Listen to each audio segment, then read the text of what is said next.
আসসালামু আলাইকুম ভাই ব্রাদার, কি অবস্থা? সবার কেমন আছো? আশা করি সবাই অসংখ্য ভালো আছো। তো আজকে আমাদের চ্যালেঞ্জিং ভিডিও নাম্বার ৪। তো চলো সময় নষ্ট না করে ভিডিও শুরু করি। সকাল প্রতিদিনের মতো আমরা বের হয়ে পড়ছি শোরুমে যাওয়ার জন্য।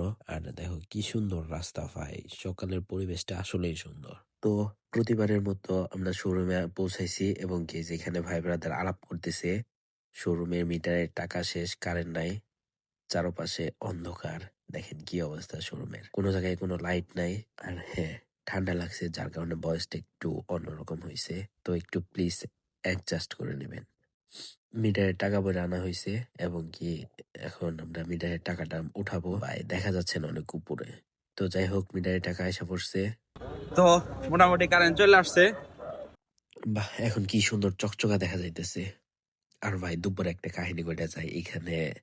আমাদের ভাইয়া প্লাস আপু, মানে কোনটা বলবো বুঝতেছি না, যার কারণে দুইটাই বললাম। এখানে তাদের গ্রুপ চলে আসে ওই প্রতিবারের মতো। তাদের একটা চাঁদা আছে, মানে চাঁদা নিতে আর কি মূলত যেটা। ভাই এইটাও হিরজা, আমার বন্ধু তো এটারে দেখে ক্রাশ খাইছে। দেখেন আপনাদের কাছে কেমন লাগে।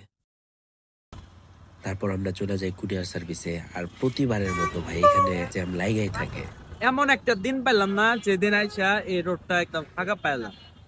মানে ভাই ধরতে গেলে সকাল 10টার পর থেকে বিকাল 5টা পর্যন্ত এখানে টানা দিই। তো আইন শৃঙ্খলা বাহিনীকে একটু কড়া ভাবে নজর রাখলে এই জিনিসটা আমি বাঁচবে না, কিংবা যদি ট্রাফিক পুলিশ দুইটা পাড়ায় দেওয়া হয় তাহলে এই জিনিসটা বাঁচবে না আশা করি।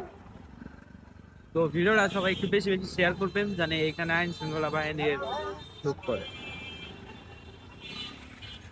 যেমন এই যে এই গুরুত্বপূর্ণ রাস্তাটা, এটা হলো ৪ রাস্তার মোড়। এদিকে একটা, এদিকে একটা, এদিকে একটা। তো এখানে ভাই একটা ট্রাফিকও নাই, তো জ্যাম বাঁচবে না কেন? এখানে দোষটা কাকে দিব? তো এই যে আমাদের লিখন ভাই এখানে ওই যে কাউন্টার থেকে ওই স্লিপটা নিচ্ছে, যেটা দেখাইলে আমাদের প্রোডাক্ট গুলা দিয়ে দিবে। তো এইটা নিয়ে আইসা, আর সারাদিন তেমন কিছু করি নাই, কিংবা রেগুলার যা দেখাই সেইগুলাই, তাই আর ভিডিওটা বাড়াই নাই। শেষমেশ আমরা শোরুমটা মুভ দিয়ে চলে যাইতেছি। তো আজকের ভিডিওটা মোটামুটি এই পর্যন্তই ছিল। যদিও আজকের ভিডিওটা একটু বোরিং হয়েছে, বাট অ্যাডজাস্ট করে নেবেন, প্রতিদিন আর সেম জিনিস তো করা যায় না, যার কারণে আর কি। তো আল্লাহ হাফেজ, সবাই ভালো থাকবেন, সুস্থ থাকবেন।